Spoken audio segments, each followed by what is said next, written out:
Hello friends, स्वागत है आपको अपना चैनल महाकांत कॉम्पिटिटिव मैथ्स पे। तो डियर फ्रेंड्स, आज हम लोग क्वेश्चन डिस्कस करने वाले हैं बिहार सिविल कोड के लिए प्यून और अर्दली का मॉक टेस्ट नंबर फर्स्ट। ठीक है भाई, ये बुक तो आप लोग के पास होगा ही। ठीक है भाई, तो इससे प्रीवियस क्लास में इसका हम लोग question previous year question discuss कर चुके हैं। ठीक है भाई, तो आज हम लोग मॉक टेस्ट नंबर फर्स्ट का मैथ्स का क्वेश्चन दिया हुआ है 51 से लेकर के 85 तक। आप लोग को बताया है सर कि बिहार सिविल कोड प्यून और अर्दली में 35 क्वेश्चन मैथ्स से आना है, 35 क्वेश्चन हिंदी से आना है और 15 क्वेश्चन जो है वो इंग्लिश से आना है कि नहीं भाई। तो चलिए डियर फ्रेंड्स, हम लोग स्टार्ट करते हैं क्वेश्चन नंबर 51 से। तो आइए डियर फ्रेंड्स, हम लोग स्टार्ट करते हैं क्वेश्चन नंबर 51 से। क्वेश्चन नंबर 51 है डियर फ्रेंड्स, 0.5 पे रैंकिंग प्लस 0.6 पर रैंकिंग प्लस 0.7 पर रैंकिंग प्लस 0.8 पर रैंकिंग का वैल्यू क्या होगा। तो एक चीज़ हमेशा याद रखना है सर, आप इसको इजीली ऐसे भी लिख सकते हैं कि 0.5 है तो 0 और पॉइंट का मतलब क्या होता है प्लस, और ये 5 है और रैंकिंग का मतलब क्या होता है 9। तो डायरेक्टली आप इसको क्या लिख सकते हैं सर, कहीं 5/9 लिख सकते हैं। इसको डायरेक्टली क्या लिख सकते हैं सर, कहीं 6/9, इसको सर 7/9, इसको सर कहीं 8/9 लिख सकते हैं। जब सर डेनोमिनेटर सेम हो, जब सर हर सेम हो तो आपको डायरेक्ट ऐड कर दिया, आपको डायरेक्ट ऐड कर देना है। तो कितना हो जाएगा सर, 8 और 7 कितना हो जाएगा 15, और 15 और 6 कितना हो जाएगा 21, और 21 में 5 ऐड करेंगे तो कितना हो जाएगा सर 26 और बाई 9। और इसी चीज़ को आप कैसे लिख सकते हैं सर, मिक्स फ्रैक्शन में लिख दीजिए। तो 9 2 सा 18 और यहाँ कितना बच जाएगा सर 8, यानी 2/8/9 आपका करेक्ट आंसर हो जाएगा, जो कि ऑप्शन नंबर सर आपका 51 का सी है। ठीक है भाई, तो डियर फ्रेंड्स हम लोग सिविल कोड के लिए भी पढ़ेंगे और एएलपी एंड टेक्नीशियन के भी हम जो प्रीवियस ईयर क्वेश्चन का जो सीरीज स्टार्ट किए हैं वो भी हम लोग कंप्लीट करेंगे। ठीक है भाई, समझ में आ गया सर बड़े बड़े क्वेश्चन की ओर। चलिए सर हम बढ़ते हैं हम लोग क्वेश्चन नंबर 52 की ओर।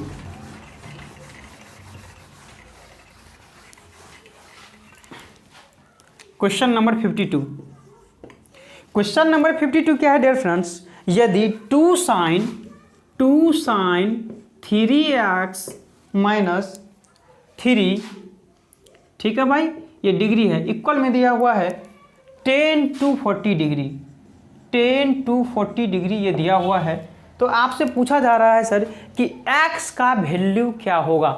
तो सबसे पहले सर यहाँ देखेंगे, आपको यहाँ काम करना होगा। तो इसका वैल्यू अगर सर निकालेंगे, ध्यान से देखेंगे तो कहे सर ये 10 है और 240 को आप क्या लिख सकते हैं बताएंगे सर। 240 को आप 180 डिग्री आप प्लस 60 लिख सकते हैं सर, बताइए सर। आप लोग जी बिल्कुल लिख सकते हैं। ठीक है, तो आप 10 180 डिग्री प्लस 60 क्या होता है सर, कहीं 10 60 डिग्री होता है, और 10 60 डिग्री का जो वैल्यू होता है सर कहीं ये √3 होता है। ओके, टेस्टेड है। अब बोलेंगे सर आप कैसे ये लिख दिए, समझ में नहीं आया। तो इसके लिए सर आपको लंबा क्लास, एक क्लास कम से कम तो चाहिए। फिर भी सर थोड़ा हम समझा देते हैं।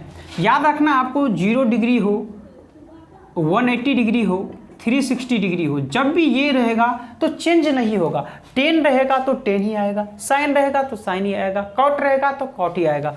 अगर मान लीजिए 90 डिग्री है, 270 डिग्री है, तो ये चेंज हो जाएगा। 10 रहेगा तो कॉट हो जाएगा, साइन रहेगा तो साइन रहेगा तो कॉस हो जाएगा, सेक रहेगा तो कोसेक हो जाएगा। तो इस तरह से चेंज हो जाएगा। तो यहाँ 10 है तो अगर 10 चेंज होगा, बिल्कुल नहीं होगा तो 10 का 10 ही हो जाएगा।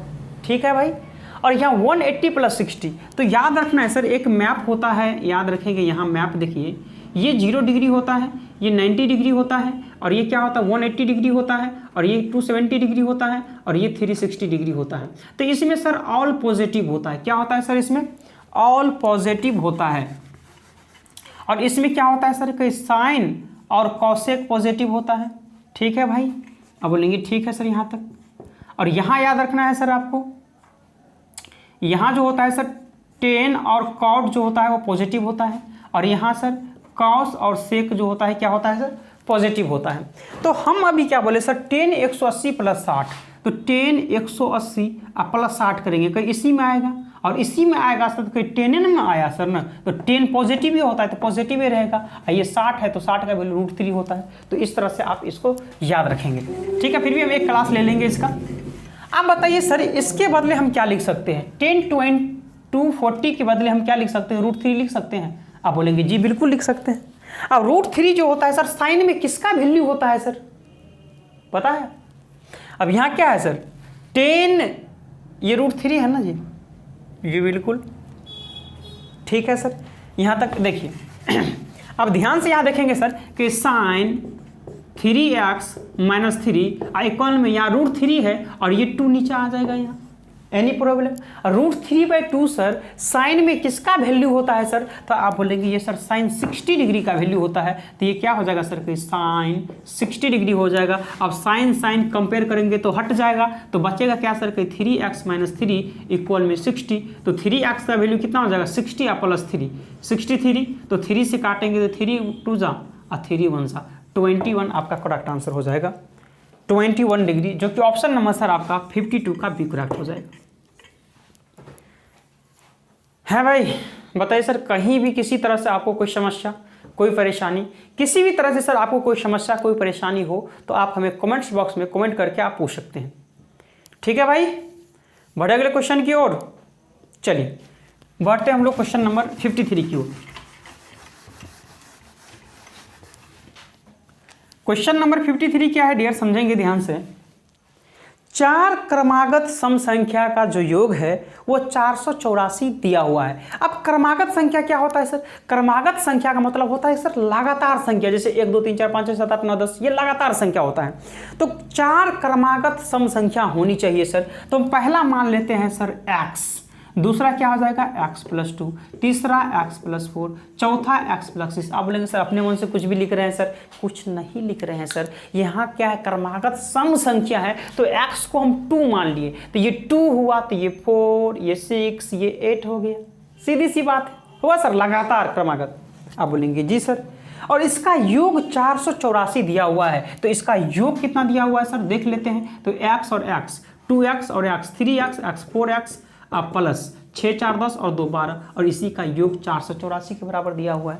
तो यहाँ 4x का वैल्यू कितना हो जाएगा सर के 12 माइनस हो जाएगा, तो 4 में से 2 2, 8 में से 1 7 और ये 4 का 4 ही, तो 4 एकम 4, 4 एकम 4 और 4 8 32 118। तो आपसे पूछा जा रहा है डियर सबसे छोटी संख्या क्या होगी, तो सबसे छोटी संख्या क्या है सर x से ना है, तो x का वैल्यू 118 ही तो दिया हुआ है। तो ऑप्शन नंबर आपका बी करेक्ट हो जाएगा। है भाई मेरा डियर फ्रेंड्स, एक ही सिद्धांत है, क्वेश्चन को पढ़ते चलेंगे, नोट करते चलेंगे, जो ही प्रश्न पढ़कर समाप्त होगा आंसर खुद ब खुद आपके सामने होगा। बढ़े सर अगले क्वेश्चन की ओर।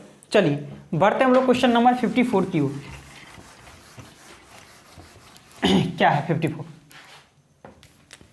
क्वेश्चन नंबर 54 है डियर, समझने का प्रयास करेंगे। एक्स और वाई एक कार्य को जो है वो 16 डेज में कंप्लीट करता है। ठीक है भाई, कोई दिक्कत नहीं है। वाई और जेड जो है वो 24 डेज में करता है। ठीक है भाई। एक्स वाई और जेड एक साथ मिलकर जो है वो 12 डेज में कंप्लीट करता है। ठीक है भाई। तो एक्स और जेड द्वारा उसी कार्य को पूरा करने में कितना समय लगेगा? एक्स और किसके द्वारा पूछा जा रहा है? एक्स और जेड के द्वारा। ठीक है भाई, आपको यहाँ तक समझने में कोई परेशानी सर? बताएंगे डियर फ्रेंड्स। कुछ अभी काम ही नहीं किया सर, जैसे प्रश्न था हम अभी नोट किए हैं। अब यहाँ क्या करना है सर, आपको एलसीएम ले लेना है। एलसीएम लेंगे सर, तो एलसीएम कैसे लिया जाता है समझिए। तीनों में सबसे बड़ा कौन कहेंगे सर? 24 है तीनों में सबसे बड़ा, तो 24 को पकड़ लीजिए। क्या 24 12 से कट रहा है? तो ये कट गए। क्या 16 से कट रहा है? जी बिल्कुल नहीं। तो 24 का टेबल पर 24 दूनी 48, 48 16 से कट रहा है? जी 16 की 48 कट रहा है, तो 48 ही एलसीएम होगा। तो कोई 16 या 24 दूनी 12 चौका। ठीक है भाई। अब यहाँ देखिए सर, पहले एक्स का वैल्यू निकालना पड़ेगा। तो एक्स का वैल्यू निकालेंगे सर, तो कहीं वाई जेड को माइनस कर दीजिए। तो वाई जेड कितना है सर? कहीं एफिशिएंसी 2 है, तो 4 में से 2 माइनस करेंगे तो क्या आ जाएगा? 2। अब जेड का निकालना है सर एफिशिएंसी, तो जेड का निकालोगे तो एक्स वाई को माइनस कर दो। तो एक्स वाई को माइनस करोगे तो 4 में से 3 माइनस करेंगे तो क्या आ जाएगा सर? 1। आप बोला सर टोटल कितना काम है सर? कहीं 48 काम है। और एक्स और जेड यानी 2 और 1 3 की एफिशिएंसी से कितना हो जाएगा सर, कितने दिन में? तो 3 एकम 3, 3 छक्का 18, 16 दिन में क्या करेगा सर, वो कंप्लीट कर लेगा, जो कि ऑप्शन नंबर आपका 54 का सी करेक्ट हो जाएगा। बताइए डियर फ्रेंड्स कि यहाँ तक समझने में आपको कोई दिक्कत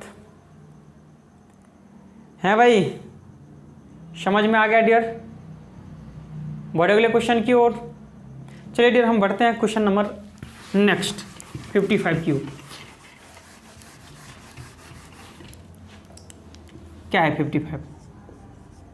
क्वेश्चन नंबर 55 है डियर फ्रेंड्स, सचिन गणित में 70% अंक और विज्ञान में 60% अंक प्राप्त करता है। सचिन जो है सर वो मैथ में 70% प्राप्त करता है और साइंस में 60%, ठीक है भाई, साइंस में जो है वो 60% मार्क्स ऑब्टेन करता है।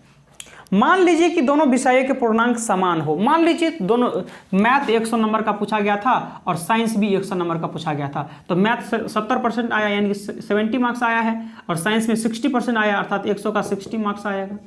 तो टोटल मैथ और साइंस मिला के कितने नंबर आ गया सर? 130 नंबर आ गया।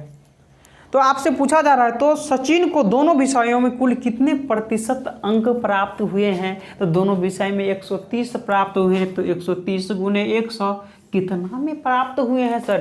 टोटल 100 और 100 200 नंबर में प्राप्त हुए हैं। तो 200 से डिवाइड कर देंगे, 2 छक्का 2 पंचे 65% आपका करेक्ट आंसर हो जाएगा, जो कि ऑप्शन नंबर सर आपका 55 का भी करेक्ट होगा।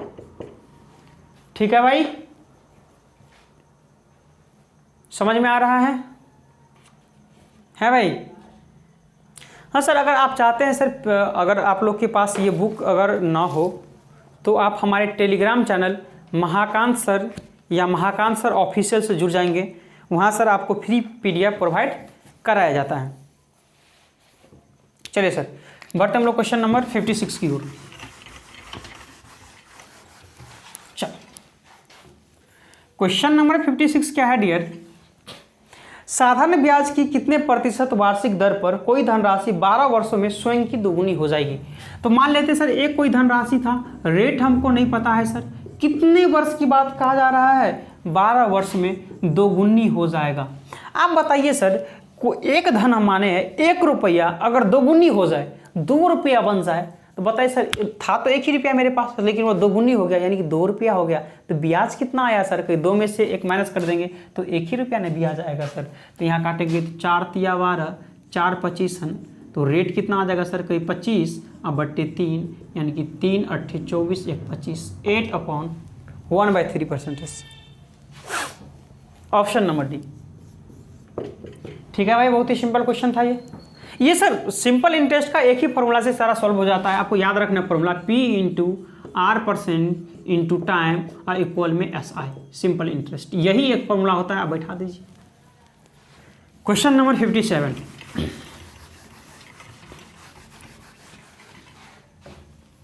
Question number 57। हाँ, जो डियर फ्रेंड्स ये पहला वीडियो देख रहे हैं सिविल कोड प्यून या अर्दली के लिए, तो सबसे पहले आप 2 क्लास प्रीवियस ईयर का जो प्रीवियस ईयर में जो पूछा गया था क्वेश्चन, वो आपको सोल्व करवा दिए हैं। आप प्लेलिस्ट में जाएंगे, प्लेलिस्ट में आपको मिल जाएगा वीडियो, है कि नहीं भाई?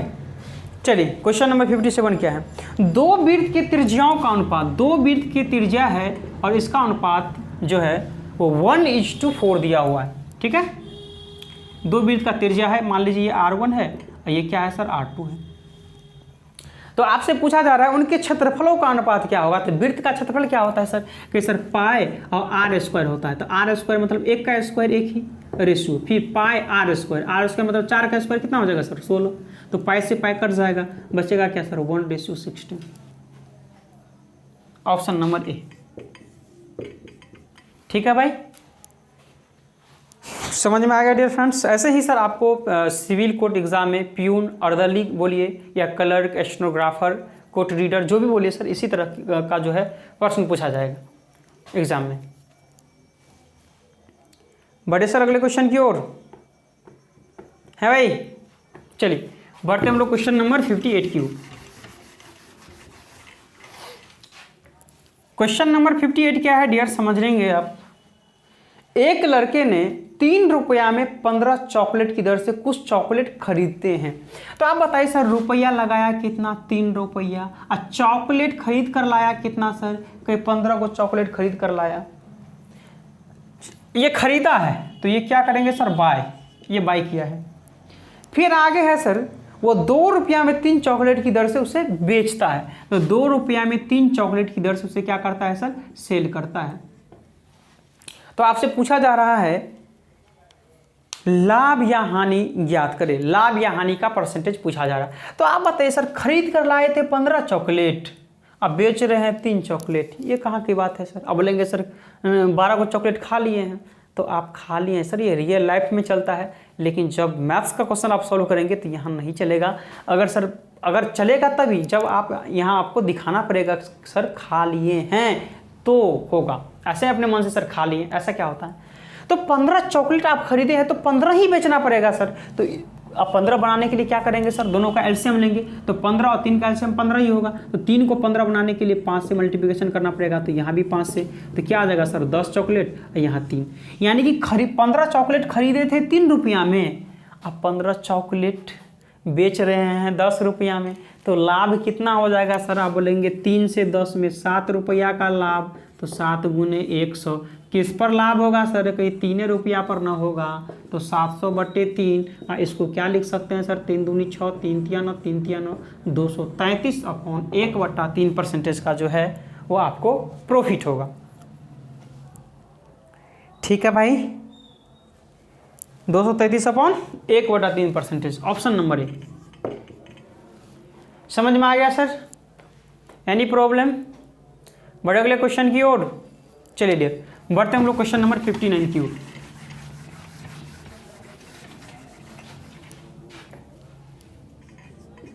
क्या है 59, लकड़ी के 3 लट्ठों की लंबाई क्रमशः 48 मीटर है, 56 मीटर है एंड 72 मीटर है। ठीक है भाई, तो आपसे पूछा जा रहा है सर वो सबसे संभावित लंबाई, यानी कि बड़ी से बड़ी संख्या और बड़ी से बड़ी संख्या पूछ लिया जाए तो इसका मतलब क्या होता है सर, कि ये एचसीएफ, और छोटी से छोटी संख्या पूछ लिया जाए मतलब एलसीएम।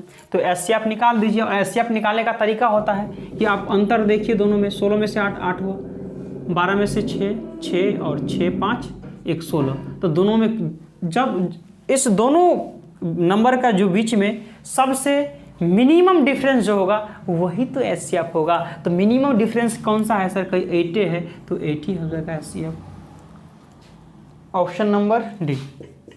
ठीक है भाई, 2 नंबर के बीच का जो है वो मिनिमम डिफरेंस वाला ही आपका एचसीएफ होगा।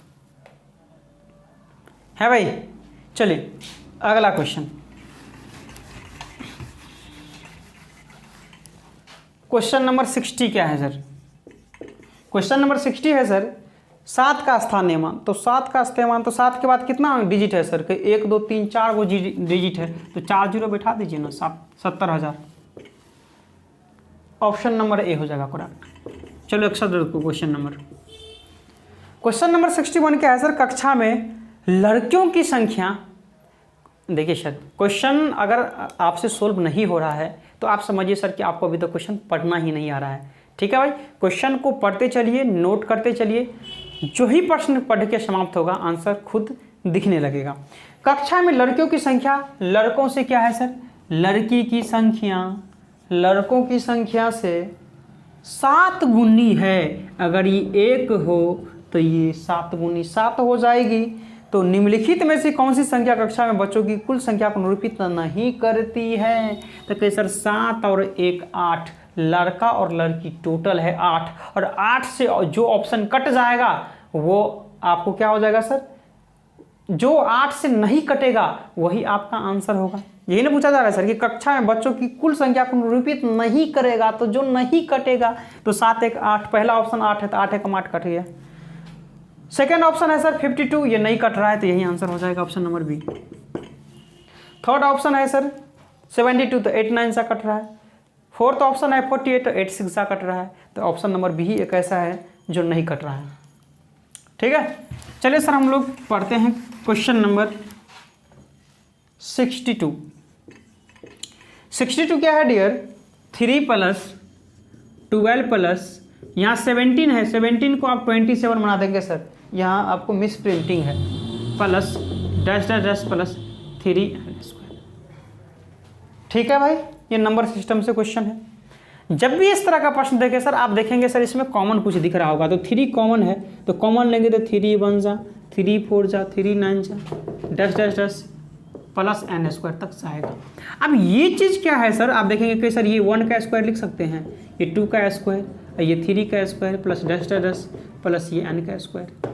तो प्रथम n संख्या के वर्गों का योग क्या होता है? प्रथम n प्राकृतिक संख्या के वर्गों का योग का फॉर्मूला क्या होता है सर? तो ये होता है n into n plus 1 into 2n plus 2। अब बाई क्या होता है सर? कहीं 6 होता है, लेकिन 3 कॉमन यहाँ ले हैं तो 3 से काट दो, तो 3 2 जा 6। तो आंसर क्या आ जाएगा? n into n plus 1 into 2n plus 2/2। देखेंगे डियर आंसर कौन सा होगा? Option number C. ठीक है, बहुत ही सिंपल क्वेश्चन है। अगर n प्राकृतिक संख्या का योग पूछता तो n इंटू n प्लस 1 होता है, वर्गों का योग का पूछता तो n into n plus 1 into 2n plus 2/6 हो जाता है। ठीक है भाई, चलिए सर क्वेश्चन नंबर हम लोग बढ़ते हैं 63 की ओर।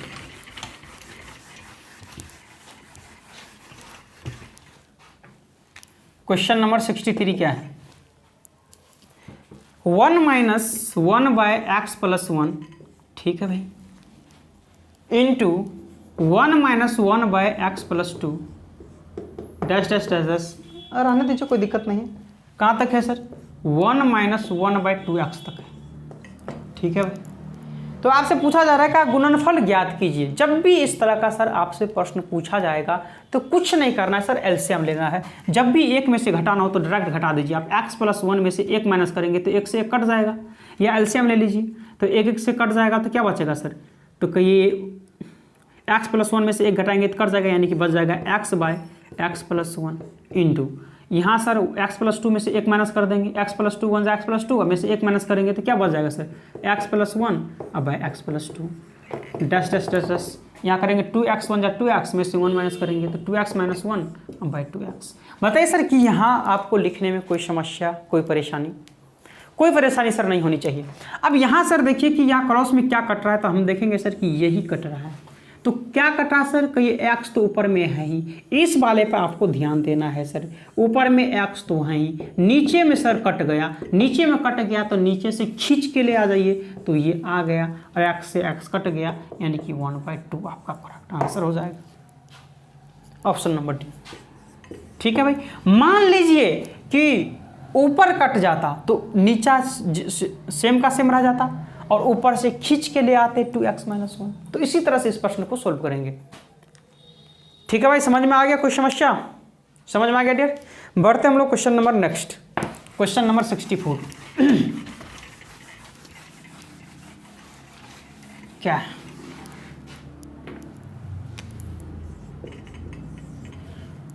समझेंगे डियर 64, जल्दी आप लोग सोल्व करेंगे। तब तक हम क्या करते हैं सर, इंक जो है डाल लेते हैं मार्कर में।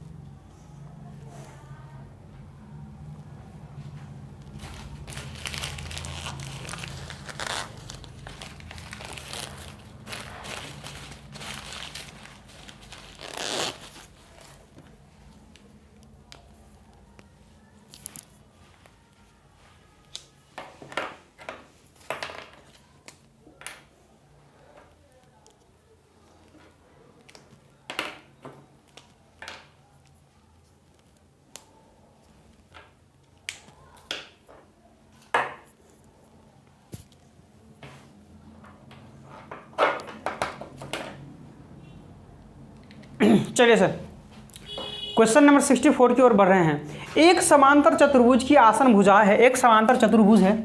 ठीक है भाई, ये क्या है सर? समांतर चतुर्भुज है। ये मान लेते ये ए है, ये बी है और ये सी है और ये क्या है सर, डी है। एक समांतर चतुर्भुज की आसन भुजा, आसन मतलब लगातार होता है, भुजाओं के माप 4a और 3a है। क्या है सर, 4a और 3a है। ठीक है भाई, यदि उनके बीच का कोण 60 डिग्री हो, इस दोनों का जो बीच का एंगल है वो क्या है सर, 60 डिग्री है, तो समांतर चतुर्भुज के किसी एक विकर्ण का मान इनमें से किसके बराबर होगा। तो यानी कि ये एक विकर्ण मान लेते हैं, इस विकर्ण का मान अर्थात ये AC का वैल्यू आपसे पूछा जा रहा है। इस प्रश्न को सॉल्व करने के लिए सर आपको कुछ कॉन्सेप्ट सीखनी होगी, ध्यान देंगे यहाँ। ठीक है भाई, थोड़ा देर आप ध्यान इधर देंगे। यहाँ क्या है सर, मान लीजिए A है, ये B है, ये C है।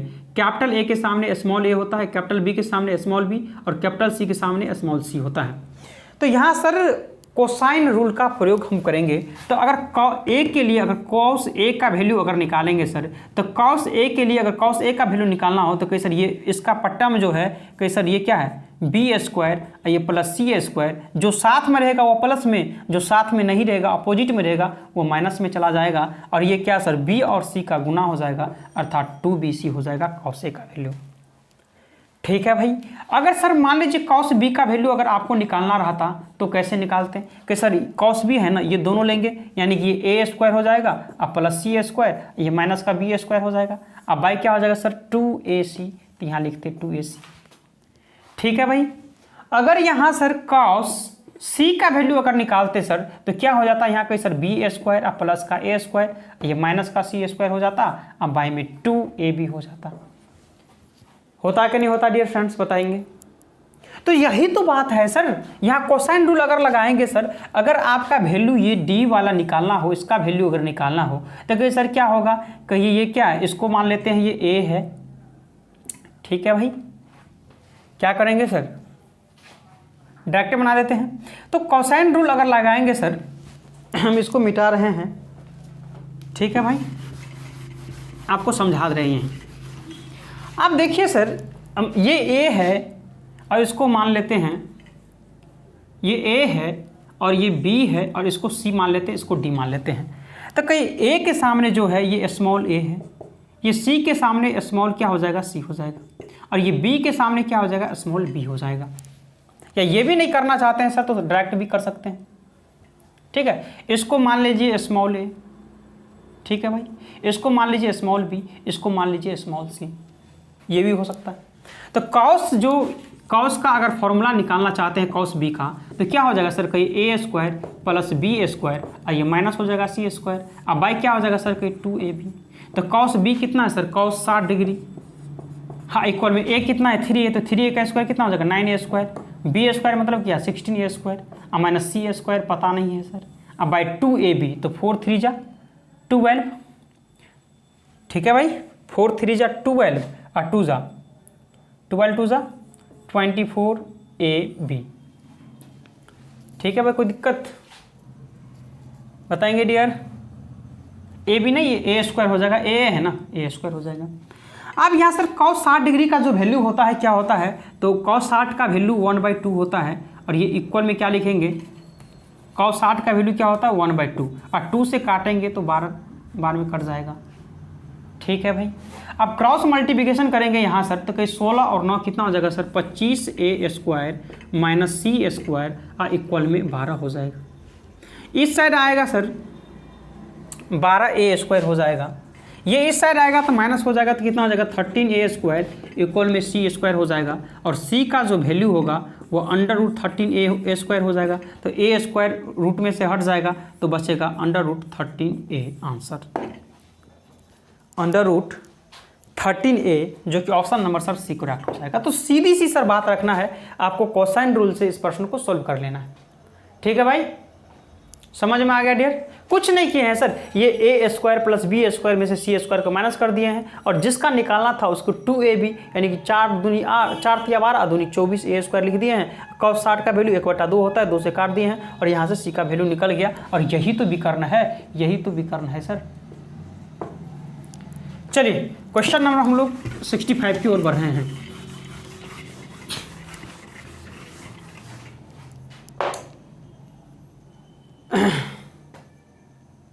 क्वेश्चन नंबर 65 क्या है? क्वेश्चन नंबर 65 है डियर फ्रेंड्स, बी द्वारा किसी कार्य को पूरा करने में लगे समय का 3/4, हाँ 3/4 भाग में ए उसी मतलब बराबर कार्य के आधे हिस्सा पूरा करता है, तो ए आधा हिस्सा पूरा करता है। तो 2 से काट दो, 2 दूनी 4, क्रॉस मल्टीप्लिकेशन करोगे तो 3b, इधर करेंगे तो 2a। तो यहाँ अगर b रेशियो a निकालेंगे तो b हो जाएगा 2 और a कितना हो जाएगा 3। ठीक है भाई, कोई दिक्कत नहीं है। तो ये जो दिया हुआ है सर, ये टाइम का रेशियो दिया हुआ है, टाइम का, तो इफिशियंसी जस्ट उल्टा हो जाता है, तो 3:2 ये इफिशियंसी हो जाएगा।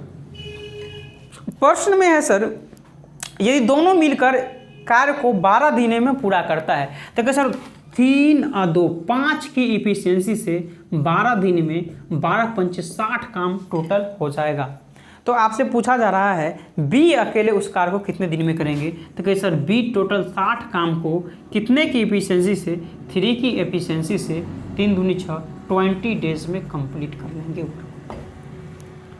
ठीक है भाई, जो कि ऑप्शन नंबर सर आपका 65 का बी करेक्ट हो जाएगा। बताइए कि आपको यहाँ समझने में क्या दिक्कत या क्या परेशानी हुई? किसी भी तरह से सर आपको कोई समस्या कोई परेशानी हो तो आप हमें कमेंट्स बॉक्स में कमेंट करके पूछ सकते हैं, है कि नहीं भाई? तो सर बताएंगे सर क्या करें, बढ़े या छोड़ दे क्वेश्चन को, है भाई? देखें और क्वेश्चन, चलिए सर 2-3 क्वेश्चन और देख लेते हैं। क्वेश्चन नंबर 66, क्वेश्चन नंबर 66 क्या है डियर? वरुण और अनिल की आय का अनुपात जो है 12:13 है, तो इसको 12x/13x आप लिख सकते हैं। कोई दिक्कत नहीं होनी चाहिए। एक फॉर्मूला सर आपको पता होनी चाहिए कि आय बराबर फॉर्मूला होता है व्यय प्लस बचत होता है, व्यय प्लस बचत होता है। प्रश्न में है सर कि उनके व्यय का अनुपात 10:13 है। उनका व्यय का जो अनुपात है वो 10:13 आता है, 10/13 है, यानी कि व्यय सर इक्वल में है, अर्थात बचत को माइनस कर दिया है, यानी कि आय में से बचत को माइनस करेंगे तो क्या हो जाएगा सर, कि ये व्यय हो जाएगा।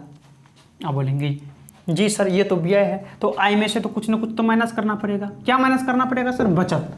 तो बचत है कितना इसमें दिया हुआ है, ये 2100 और 1300 है, तो इसमें से 2100 माइनस कर दीजिए, इसमें से 1300 माइनस कर दीजिए। क्रॉस मल्टीप्लिकेशन करेंगे तो 13 दूनी कितना 26, 13 कम 13 और 2 15 x माइनस 0 0, 13 कम 13 और 13 दूनी 26 और 1 कितना हो जाएगा 27। क्रॉस मल्टीप्लिकेशन करेंगे तो 130x माइनस 13,000। ये इस साइड आएगा तो माइनस हो जाएगा, तो कितना हो जाएगा सर 6, अब 5 में से 3 माइनस करेंगे तो 2, 26x।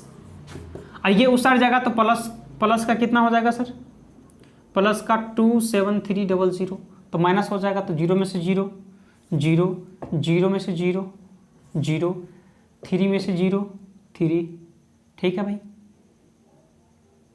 ठीक है भाई, क्या आ जाएगा 3 आ जाएगा, और यहाँ 7 में से 3 4 आ जाएगा, और कुछ कटेगा क्या? और 2 में से 1 माइनस करेंगे तो 1 आ जाएगा। अब यहाँ से काटेंगे सर 13 दूनी 26, 13 कम 13, 13 कम 13, 2 से काटेंगे सर 2 5 2 5 इतना। तो आपसे क्या पूछा जा रहा है डियर फ्रेंड्स, तो उनकी आय क्रमशः क्या है? तो आय कितना है सर 12x है ना, पहला है, तो पहला आय अगर निकालेंगे तो 12 और x का वैल्यू कितना है 550, तो यहाँ जगह 0, 12 पंचे 60, 12 पंचे 60 और 5 65। सेकेंड निकालेंगे सर तो कितना है सर 13 और x का वैल्यू कितना है 550, तो 0, 13 पच्चे 65, 13 पंचे 65 और 6 कितना हो जाएगा 71, 6500 और 7150, 6500 है भाई, गलत है क्या? अच्छा 12 पंचे 60, 12 पंचे 60, 6 66 हो जाएगा, 6600 और 7150, option number sir B correct हो जाएगा। ठीक है भाई, समझ में आ गया? कोई समस्या कोई परेशानी आपको? बढ़े अगले क्वेश्चन की ओर बढ़ते सर हम लोग क्वेश्चन नंबर 67 की ओर। क्या है question number 67? Question number 67 dear friends है 3 by under root 0009 plus 4/0.0016 under root में है। अब यहाँ देखेंगे सर तो यहाँ 3 और यहाँ 9 का 3 निकल जाएगा, बोलेंगे 9 का 3 निकल जाएगा, आप बोलेंगे जी 3 निकल जाएगा बाहर। और यहाँ कितना है सर, कि यहाँ कितना डेसिमल के बाद कितना डिजिट है, गलत है अच्छा 000 है यहाँ, तो डेसिमल के बाद 4 है डिजिट, तो 2 0 बाहर निकल जाएगा नीचे में 100, तो 100 से डिवाइड हो जाएगा ऊपर में। इसी तरह से 4, अब बाई 4 निकल जाएगा, यहाँ 4 है तो 2 निकल जाएगा नीचे में 100, तो 100 ऊपर चला जाएगा, यानी कि 3 100, 4 100 और 100 100 कितना हो जाएगा sir 200। Answer B, option number कौन सा करेक्ट हो जाएगा सर बी। चलिए सर बहुत गर्मी है, आज का लास्ट क्वेश्चन हम देख रहे हैं 68।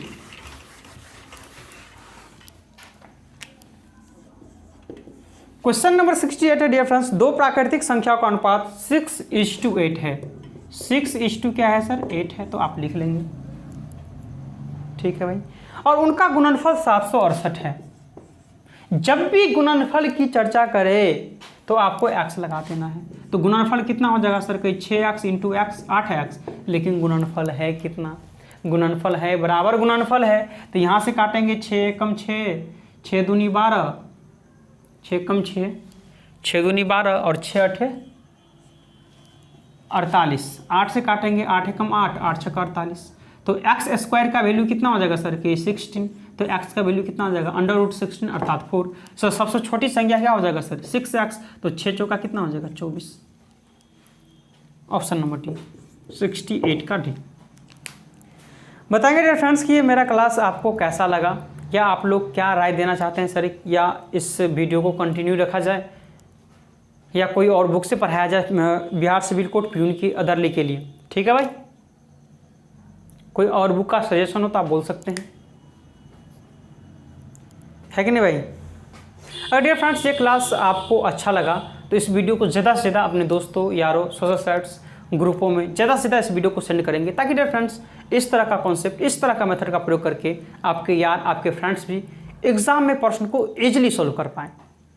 जो दोस्त नए हैं और अभी तक चैनल को सब्सक्राइब नहीं किए हैं डियर फ्रेंड्स, तो इस वीडियो के जस्ट नीचे में रेड कलर का सब्सक्राइब बटन होगा, उसको आप लोग दबा लीजिए। साथ में दोस्तों सब्सक्राइब बटन के बगल में घंटी का बेल आइकन होगा, उसको दबा करके आपको ऑल नोटिफिकेशन पर ऑन कर देना है, ताकि हम जब कभी भी यूट्यूब पर वीडियो अपलोड करेंगे आप लोग को नोटिफिकेशन मिल जाएगा। तब तक के लिए जय हिंद, जय भारत।